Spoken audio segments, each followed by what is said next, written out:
Hi నమస్తే welcome to Mara media. నేను మీ కేవీఆర్. క్షవరం అయితే కానీ వివరం తెలియలేదని ఒక సామెత.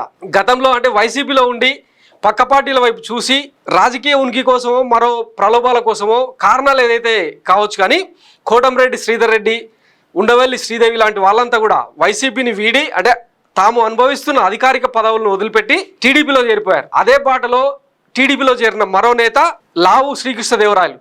నర్సారావుపేట ఎంపీగా గత ఎన్నికల్లో వైసీపీ ప్రభంజనంలో భారీ మెజార్టీతో గెలిచిన లావు శ్రీకృష్ణదేవరాయలు ఎన్నికలు ముగిసిన వితిన్ ఏడాది కాలంలోనే లోకేష్తో టచ్లోకి వెళ్ళడం, ఆ తర్వాత చంద్రబాబు కోటరీలో చేరడం, ఇవన్నీ జరిగిపోయినాయి. అయితే వీటన్నింటినీ గమనించిన వైఎస్ జగన్మోహన్ రెడ్డి పార్టీ అధినేతగా తనను ఏమీ అనకపోగా మొన్న అంటే ఎన్నికలకు ముందు ఇన్ఛార్జీల మార్పు సమయంలో తనను పిలిచి నర్సారావుపేట కాకుండా ఈసారి గుంటూరులో పోటీ చేయమని చెప్పి ఆయన ఆదేశిస్తే దానికి శిరసావహించకుండా నర్సారావుపేట సీటే కావాలని చెప్పి మొండికేశారు. అయితే జగన్ దగ్గర జనరల్గా భయపెట్టే వాళ్ళు కాదు, ఆయన చెప్పినవి ఆచరించుకుంటూ పోయే వాళ్ళకి కావాలన్నది ఒక సిద్ధాంతం ఉంటుంది. అయితే ఖాతరు చేయలేదు. పైగా అప్పటికే టీడీపీతో టచ్లోకి వెళ్ళిపోయిన లావు శ్రీకృష్ణదేవరాయలకు ఇప్పుడు మ్యాటర్ క్లియర్గా అర్థమవుతుంది అనమాట. నర్సారావుపేటలో ఎప్పుడైతే మాజీ మంత్రి అనిల్ కుమార్ ఫీల్డ్ అయిపోయారో అప్పటి నుంచే తనకు వ్యతిరేక పవనాలు వీస్తున్నాయన్న సంగతి ఆయనకు కొట్టొచ్చినట్టుగా అనిపించింది అనమాట. దీనికి సంబంధించి ఒక జాతీయ పత్రికలో కథనం వచ్చింది. దాంట్లో ఆయన ఏమన్నాడంటే బీజేపీతో పొత్తు కూడడమే కూటమికి మైనస్ అయిపోయింది, గెలవాలంటే చాలా కష్టపడాలని చెప్పి ఆయన మాట్లాడిన ఒక మాట ఇప్పుడు సోషల్ మీడియాలో బాగా ట్రోల్ అవుతుంది, వైరల్ అయిందనమాట. ఒకసారి ఆయన ఏమన్నాడో చూద్దాం. ఇది ఆ కథనం ఇండియన్ ఎక్స్ప్రెస్లో వచ్చింది. How a bus yatra gave Jagan Reddy's campaign much needed oxygen. So సిద్ధం సభల తర్వాత మేమంతా సిద్ధం పేరుతో వైఎస్ జగన్మోహన్ రెడ్డి నిర్వహించిన బస్సు యాత్రతో మొత్తం రాష్ట్ర వ్యాప్తంగా అంటే ఇంచుమించు 90కి పైగా నియోజకవర్గాల్లో ఆయన బస్సు యాత్ర నిర్వహించారు. దీంతో ఒక్కసారిగా రాష్ట్ర వ్యాప్తంగా పాజిటివ్ మూడ్ క్రియేట్ అయింది. ఒకవైపు అంటే అభివృద్ధి, మరోవైపు సంక్షేమం, ఆయన చేసిన పథకాలకు సంబంధించి తీవ్రమైన చర్చ జరుగుతోంది. ఈ నేపథ్యంలో ఈ క్రమంలోనే బీజేపీ కూటమిలోకి రావడం, వాళ్ళు దేశవ్యాప్తంగా ముస్లిం రిజర్వేషన్లను తీసేస్తామని చెప్పడం, సిఏఏ లాంటి చట్టాలు తీసుకురావడంతో మైనారిటీ ఓట్లన్నీ కూడా అవుట్ రైట్గా కూటమికి దూరమైన పరిస్థితి నెలకొందనమాట. సో వీటన్నింటినీ గమనించిన లావు శ్రీకృష్ణదేవరాయలు ఏమన్నారంటే the YSRCP is also expecting some sympathy vote from the injury suffered by Jagan after A stone was thrown at his bus in Vijayawada on April 15th. In the seat a Congress bastion which was one of the three constituencies the TDP won in 2019. Issues like 3 capital proposal, Polavaram project and lack of civic infrastructure development have been dominating the electoral discourse. So కొన్ని అంటే మొత్తం positive vibes create అయినా కూడా కొన్ని అంశాల్లో మాత్రం YCP ఇప్పటికి కూడా ఎదురవుతుంది.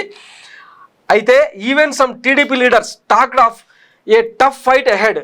లావు Srikrishnadevarayalu, the YSRCP MP from Narsaraupet in Palnadu district, who is contesting on a TDP ticket from the seat, told the Indian Express, the TDP has to work very hard for fighting chance in the election.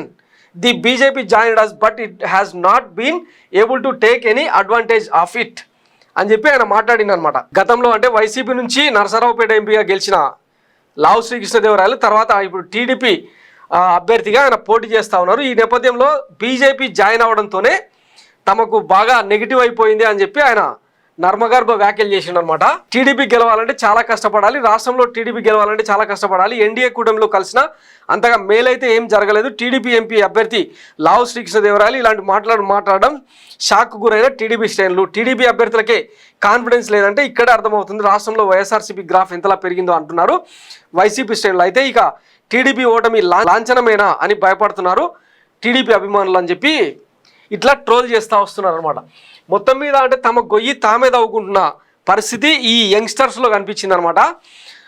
ఇవన్నీ అంటే December నాటికి కూటమి edge ఉంది, ఇంచుమించు 100కు పైగా స్థానాల్లో అధికారంలోకి వస్తాయని గతంలో రేస్ లాంటి సర్వేలు, నాగన్న లాంటి సర్వేలు, ఆత్మసాక్షి లాంటి సర్వేలు చెప్తున్న నేపథ్యంలో వీళ్ళంతా తొందరపడి ముందే కూసిన కోయిలలాగా టీడీపీ కండువ కప్పుకోవడం, సైకిల్ ఎక్కి ప్రచారం చేసుకోవడం, ఇవన్నీ ఇప్పుడు మైనస్గా మారినాయి. ఓటమి భయం వాళ్ళలో చొచ్చుకుపోయిందన్న విషయం ఇట్లాంటి కామెంట్స్తో కనబడుతుంది. సో రేపటి ఎన్నికల్లో ఏం జరుగుతుందన్న చూద్దాం. ఇకపోతే అనిల్ కుమార్ యాదవ్ అభ్యర్థితో ఎప్పుడైతే ప్రకటించిండ్రో అప్పటి నుంచే ఆయన నర్సారావుపేట మీద కాన్సన్ట్రేట్ చేయడం మొదలుపెట్టారు. విపరీతమైన బల ప్రదర్శనతో ఒక్కసారిగా నర్సారావుపేటను హాట్ సీట్గా మార్చేశారు అనిల్. ఈ నేపథ్యంలో లావు శ్రీకృష్ణదేవరాయలు ఆయనకు ఎట్లాంటి పోటీని ఇస్తారు, కనీసం అంటే ఫైటింగ్ స్పిరిట్ అన్న కనబరుస్తారా లేదా అన్నది చూడాలి. గత ఎన్నికల్లో అంటే ఆయన తండ్రి కూడా లావు రత్తయ్య లాంటి వాళ్ళు రాజకీయాల్లో అప్పట్లో బాగా ప్రభావితం చేసేవాళ్ళు. విజ్ఞాన్ కాలేజీలతో ఎంతో పెద్ద ఎత్తున గుంటూరు అండ్ నరసరావుపేట నియోజకవర్గాలను ప్రభావితం చేశారు. అయితే యంగ్స్టర్ అయిన లావు శ్రీకృష్ణదేవరాయలు ఆ రాజకీయ వారసత్వాన్ని పునికి పుచ్చుకోలేక, సరైన గైడెన్స్ లేక, ముఖ్యంగా చంద్రబాబు లాంటి కన్నింగ్ లీడర్ను నమ్మడమే ఆయన చేసిన తప్పు అయిపోయిందని చెప్పి ఇప్పుడు నరసరావుపేటతో సహా గుంటూరులో కూడా విపరీతంగా చర్చ జరుగుతుంది. మరి దీని ఎఫెక్ట్ ఎట్లా ఉంటుందన్నది రాబోయే ఎన్నికల్లో చూద్దాం. మే 11 జరిగే పోలింగ్తో తేలిపోనుందన్నమాట. Thanks for watching Myra media. నేను మీ కేవీఆర్. Thank you.